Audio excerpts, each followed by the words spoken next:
So mga tol, malungkot po na balita para sa ating former 3 Division World Champion angas ng Pinas Janril Casimero. Imbes may paparating na bigating laban itong taon 2024 na ang makakalaban niya mga tol, ang IBF World Champion na si TG Doheny.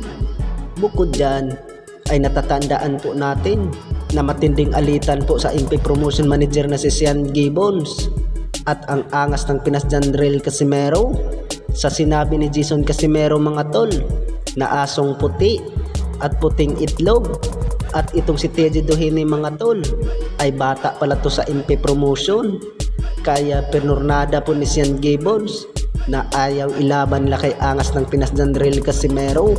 Samantala ay maganda sana sa ating pambatong angas ng Pinas Janril Casimero mga tol kung matuloy po ang laban nila ni TG Doheny at makuha ang panalo ng angas ng Pinas para medyo malapit siya sa world title shot.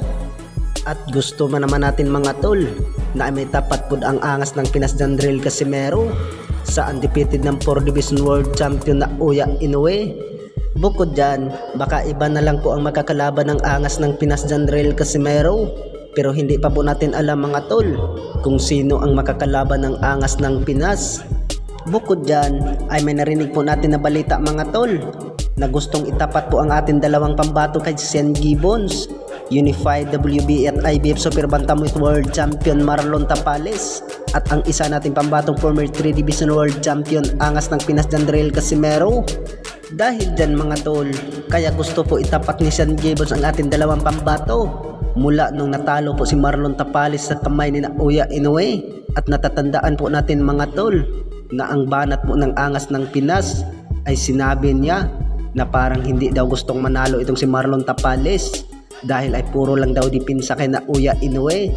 Kaya siguro yan mga tol ay nagkainitan na